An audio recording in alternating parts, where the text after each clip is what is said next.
बिस्मिल्लाहिर्रहमानिर्रहीम। अस्सलामुअलैकुम। मेरे चैनल में आपका इस्तकबाल है। वेलकम टू ऐसे टीचिंग जोन। आज की हमारी ये वीडियो तीसरी क्लास की किताब इब्तिदाई उर्दू का सबक नंबर 16 है। तो आज हम पढ़ेंगे सबक नंबर 16 दिवाली। तो ये दिवाली जो हम पढ़ रहे हैं ये एक नज़्म है। तो इसको मैं पढ़ूंगी एक बंद यहाँ से यहाँ तक और आप लोगों को एक्सप्लेन कर दूंगी। दिवाली जैसा कि आप लोगों को मालूम है कि हिंदुओं का एक मशहूर त्यौहार है ना, कि हिंदू लोग मनाते हैं इसको। राम जी जब वनवास गए थे, वापस अयोध्या लौटे थे जब 14 साल के बाद, तो उन्होंने उस खुशी में चिरागा रोशन किया था ना, हर जगह दिए जलाए थे, खुशी का इजहार किया था। तो उसी खुशी के इजहार में ये लोग त्यौहार मनाते दिवाली का। तो इसी पर मुनसिर ये नज़्म है। तो मैं पढ़ रही हूँ, आप लोग सुन लीजिए और मैं एक्सप्लेन कर देती हूँ, ठीक है। हर एक मकाम में जला फिर दिया दिवाली का, हर एक तरफ को उजाला हुआ दिवाली का, सभी के दिल में समा भा गया दिवाली का, किसी के दिल को मज़ा खुश लगा दिवाली का, अजब बहार का है दिन बना दिवाली का। तो इस वाले बंद में शायर जो है नज़ीर अकबर आबादी, इन्होंने ये नज़्म लिखी है। इसमें ये कह रहे हैं कि जब दिवाली आती है तो हर एक मकान में यानी हर घरों में चिराग जलते हैं ना, मिट्टी के दिए जलने लगते हैं। हर घर में उजाला होता है, हर तरफ उजाला होता है और सभी के दिल में जो है दिवाली का सा समा छा जाता है। सब खुश नज़र आते हैं, सबके दिल को मज़ा लगता है खुशी का, सभी के दिल में खुशी होती है मतलब। और एक बहार का सा मौसम की तरह, यानी बहार का त्यौहार होता है दिवाली का भी, यानी एक अजब बहार है ना। जहाँ में यारो अजब तरह का है ये त्यौहार, किसी ने नकद लिया कोई करे है उधार, खिलौने खिले बतासों का गरम है बाजार, हर एक दुकान में चिरागों की हो रही है बहार, सभी को फिक्र है अब जा बजा दिवाली का। यहाँ इस वाले बंद में शायर कह रहे हैं कि ये वाला त्यौहार जो अभी अजीब तरह का त्यौहार है, पूरी दुनिया में जो मतलब अजीब तरह का ये त्यौहार मनाया जाता है। कोई नकद ले रहा है, मतलब इतनी खुशी होती है, अगर पैसे ना भी हो तो दुकानदार से कोई नकद लेता है, कोई उधार करके मतलब अपनी चीज़ों को, अपनी ज़रूरतों को पूरा करते हैं। कहीं खिलौने की दुकान लगे हुए हैं, कहीं खीलों के बतासों के जो मीठे मीठे होते हैं ना, चीनी के बने हुए बतासे, तो वो सब बिक रहे हैं बाज़ारों में। और दुकान में, हर एक दुकान में चिराग यानी दिए और मिट्टी के दिए वगैरह बिक रहे हैं। उसकी बहार आई हुई है, यानी नए नए अलग अलग तरह के चिराग दिख रहे हैं, अलग अलग डिज़ाइन के चिराग बिक रहे हैं, है ना दुकानों में। सभी को फिक्र है कि अब दिवाली में हम कुछ ना कुछ चिराग जलाएंगे, पटाखे लेंगे, है ना। तो अब यहाँ हम नेक्स्ट सफ़े पर चलेंगे। मिठाइयों की दुकानें लगा के हलवाई पुकारते हैं कि लाला दिवाली आई, बतासे ले कोई बर्फ़ी किसी ने तुलाई, खिलौने वालों की उनसे ज़्यादा बनाई, गोया उनके वहाँ राज आ गया दिवाली का। यानी इस वाले बंद में शायर जो कह रहे हैं कि जगह जगह जो है मिठाइयों की दुकानें सजी हुई हैं, हलवाई जो अलग अलग तरह की मिठाइयाँ बना रहे हैं, सब चिल्ला रहे हैं कि दिवाली आई है, मिठाई ले लो। कोई बतासे तुलवा रहा है, कोई बर्फ़ी ले रहा है। बच्चे जो है खिलौने की दुकानों पर भीड़ जमा कर रखी है उन्होंने, है ना। उन लोगों की जो है खिलौने वालों से उनकी ज़्यादा मतलब दोस्ती हो रही है। गोया के राज आ गया दिवाली का। जैसे हर तरफ जो है दिवाली का मौसम, दिवाली का त्यौहार आने से सभी खुश नज़र आ रहे हैं, सभी कुछ ना कुछ खरीदने की फ़िक्र में लगे हुए हैं, ठीक है ना। तो ये नज़ीर अकबर आबादी जिन्होंने नज़्म लिखी उनका नाम है। शायर को कहते हैं जो नज़्म लिखते हो शायर है, तो शायर का नाम है नज़ीर अकबर आबादी। तो हमारी नज़्म जो हो गई है कंप्लीट। अब हम यहाँ पर लफ्ज़ और मायने करेंगे। तो यहाँ पर लफ्ज़ और मीनिंग शुरू हो जाते हैं। देखिए पहला लफ्ज़ है दिया, यानी मिट्टी का चिराग, जहाँ दुनिया समा मंजर। अब अगले सफ़े पे हम चलेंगे। खुश लगना, अच्छा लगना, बनाना, किस्मत खुलना, ख्वाहिश पूरी होना, बाजार गर्म होना, माल का खूब बिकना, रौनक चहल पहल, जा बजा जगह जगह, भाग गया, अच्छा लगा, पसंद आ गया। नकद पैसा, पैसे की शक्ल में फ़ौरन अदा की गई रकम को कहते हैं नकद। वहाँ वहाँ, ठीक है। अब इसी नज़म से मुताल्लिक़ जो गौर करने की बात है, यहाँ लिखा है गौर कीजिए। दिवाली को दिवाली भी कहते हैं, यानी आजकल आम है ना ये दिवाली ही बोल रहे हैं। लिखा तो इसी तरह जाता है, बड़ी है कि मतलब लगाते हैं ये के साथ। दिवाली को दिवाली भी कहते हैं, लेकिन आजकल दिवाली ही ज़्यादा मकबूल है। पढ़ने में अलबत्ता दिवाली ही आता है।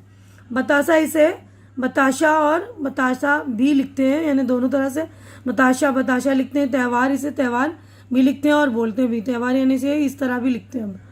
दिवाली चिरागों और रोशनियों का त्यौहार है। इस मौके पर लोग एक दूसरे को तोहफे मिठाइयाँ देते हैं। पटाखों और आतिशबाजी का भी इंतज़ाम होता है। लोग खुशियाँ मनाते हैं।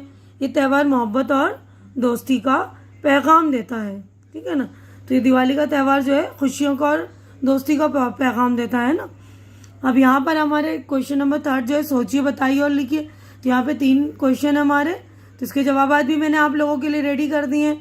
इससे पहले मैं जवाबात आप लोगों के लिए बताऊं तो आप लोग जो लोग मेरे चैनल में नए हैं या जो लोग मेरे चैनल पे पहली बार विजिट कर रहे हैं तो या जिन्होंने मेरे चैनल को सब्सक्राइब नहीं किया तो प्लीज़ आप लोग मेरे चैनल को सब्सक्राइब कर लीजिए, क्योंकि चैनल का सब्सक्राइब करना बिल्कुल फ्री। आप लोग चैनल सब्सक्राइब करते हैं तो हमारी हौसला अफजाई हो जाती है। तो प्लीज़ आप लोग हमारी हौसला अफजाई कर दिया करें, हमारी हिम्मत बढ़ जाती है। तो आप लोग हमारी हिम्मत बढ़ा दिया करिए। देखिए पहला सवाल है, दिवाली के मौके पर बाजार में क्या क्या खास चीज़ें नज़र आती है। दिवाली के मौके पर बाजार में खिलौने, खीलें, बताशे, चिराग और मिठाइयाँ नज़र आती हैं। सवाल नंबर 2 है, दिवाली के त्यौहार की क्या खूबियाँ हैं। दिवाली चिरागों और रोशनियों का त्यौहार है। इस मौके पर लोग एक दूसरे को तोहफे और मिठाइयाँ देते हैं। पटाखों और आतिशबाजी का भी इंतज़ाम होता है। लोग खुशियाँ मनाते हैं। ये त्यौहार मोहब्बत और दोस्ती का पैगाम देता है। अब अगला क्वेश्चन है 3, दिवाली पर दियों के अलावा और कौन सी चीज़ें जलाई जाती हैं। दिवाली पर दियों के अलावा पटाखे, लैंप, बिजली के बल्ब वगैरह जलाए जाते हैं। तो ये हमारा यहाँ पर ये वाला पेज हो गया है कंप्लीट। अब आगे बढ़ते हैं नेक्स्ट सफ़े पर। तो देखिए क्वेश्चन नंबर 4 है, इन अल्फाज की मदद से खाली जगहों को भरिए, यानी खाली जगह भरने फिलअप्स हैं ये। तो ये लफ्ज़ लिखा हुआ है उजाला, चिरागों, दुकानें, नकद। तो ये मैं भर दिया, देखिए मैं पढ़ रही हूँ। हर एक तरफ को उजाला हुआ दिवाली का, किसी ने नकद लिया और कोई करे है उधार। हर एक दुकान में चिरागों की हो रही है बाहर, मिठाइयों की दुकानें लगा के हलवाई।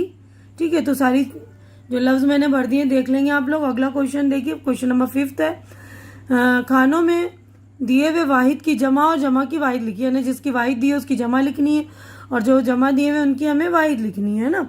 तो ये वाहिद का कॉलम है, यानी वाहिद का खाना है, और ये जमा का। तो ये दिल लिखा हुआ है, हमें लिखना है दिलों, दुकान दुकानों, हलवाई हलवाइयों, चिराग चिरागों, त्यौहार त्योहारों, बताशा बताशों, खिलौना खिलौनों, बाहर बाहरों। तो ये मैंने भर दिए हैं दोनों ही, वाहिद भी और जमा भी। आप लोग ध्यान से अच्छी तरह लिख लेंगे, ठीक है ना। अगला क्वेश्चन देखिए, क्वेश्चन नंबर 6 है, इन मिसरों की में अल्फाज की तरतीब को दुरुस्त करके खाली जगह को लिखिए। यानी जो मिसरे हैं, शेर की एक लाइन है, वो आगे पीछे उसकी तरतीब लिखी हुई है, लफ्ज़ों की तरतीब हमें सही करके लिखनी है, दुरुस्त यानी करेक्ट करके।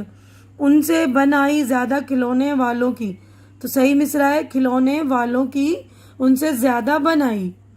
चिरागों की हर एक दुकान में बाहर हो रही है, हर एक दुकान में चिरागों की हो रही है बाहर। चिरागों की हर एक दुकान में बाहर हो रही है, सेम है ये दोनों, हर एक दुकान में चिरागों की हो रही है बाहर। करेक्ट करके आप लोग मिसरा लिख लेंगे। अब अगला है, दिवाली का मज़ा किसी के दिल को खुश लगा, किसी के दिल को मज़ा खुश लगा दिवाली का। अब अगला क्वेश्चन है हमारा क्वेश्चन नंबर 7, नीचे लिखे हुए लफ्ज़ों के मुतज़ाद लिखिए, यानी हमें अपोजिट वर्ड लिखने हैं, यानी उल्टे अल्फाज। तो ये देखिए मैंने लिख दिया है जला बुझा, जला का उल्टा हो गया ना बुझा। तो ये देखिए मैंने लिख दिया, आप लोग अच्छी तरह से देख लेंगे। मुतज़ाद अपोजिट वर्ड को बोलते हैं, विलोम शब्द को। उजाला अंधेरा, उधार नकद, बहार खज़ां, खुशी गम, ज़्यादा कम। ठीक है, तो आगे बढ़ते हैं, अगले सफ़े पर हम चलेंगे अब। तो देखिए क्वेश्चन नंबर 8 है, पिछले इसबाग में आप इसम की तारीफ पढ़ चुके हैं। इसम की तारीफ हमने पढ़ा है ना, डेफिनेशन ऑफ नाउन, कि किसी भी चीज़, जगह और शख्स के नाम को इसम कहते हैं ना। तो इस नज़्म, इसकी मदद से इस नज़्म से 5 इसम तलाश करके लिखे, यानी इसी नज़्म में जो हमें 5 मतलब नाउन लिखने इसम, तो मैंने लिख दिया देखिए, मकान, खिलौने, बताशे, चिराग, बर्फ़ी। ठीक है, तो इसके अलावा भी इसमें आप कोई और सा लिखना चाहें तो वो भी लिख सकते हैं, ये मैंने आप लोगों की सहूलत के लिए लिख दिया है। अब अगला क्वेश्चन है, मुख्तलिफ त्यौहारों की तस्वीर जमा करके कॉपी में चिपकाइए। यह आपका प्रैक्टिकल वर्क है, अमली काम है। तो आप लोगों को अलग अलग त्योहारों की तस्वीरें जमा करनी है और उसको कॉपी में चिपकानी है, ठीक है ना। जैसे ईद का, होली का, ये त्यौहार होते हैं ना अलग अलग मजहबों के, और हमारे कौमी त्यौहार भी हैं, उनकी भी तस्वीर जमा कीजिए, उनकी पिक्चर इकट्ठे कीजिए और कॉपी में चिपकाइए। अगला क्वेश्चन है हमारा, बुलंद आवाज़ से पढ़िए। बुलंद आवाज़ यानी आपको ऊंची आवाज़ में पढ़नी है, लाउडली आपको पढ़ना है, और खुशखत लिखिए। खुशखत यानी आपको राइटिंग करनी है, अच्छी राइटिंग में लिखनी। तो मैं अल्फाज पढ़ रही हूँ, देखिए यहाँ पे अल्फाज है और यहाँ पे खाली जगह दी हुई, तो आपको लिखना है समा, तो यहाँ लिखेंगे सारे में समा। अगर बुक है आपके पास तो बुक में लिखिए, नहीं तो अगर बुक नहीं है तो कोई बात नहीं, आप कॉपी में प्रैक्टिस कीजिए, कॉपी में लिखिए, ठीक है। खुश, त्यौहार, बताशों, चिरागों, मिठाइयों। तो यहीं पर हमारा चैप्टर हो गया है कंप्लीट, यानी ये नज़म हो गई है मुकम्मल। उम्मीद करती हूँ कि मेरी वीडियो आप लोगों को अच्छी लग रही होगी। अच्छी लग रही है तो इसे लाइक कीजिए, ज़्यादा से ज़्यादा शेयर कीजिए, ताकि जो ज़रूरतमंद बच्चे उनकी ज़रूरत पूरी हो सके। और मेरे चैनल को सब्सक्राइब करके मेरी हौसला अफजाई कीजिए। हमारी अगली मुलाकात अगली वीडियो में होगी, तब तक के लिए आप लोग अपना ख्याल रखिए, मुझे दुआओं में याद रखिए। अल्लाह हाफिज़।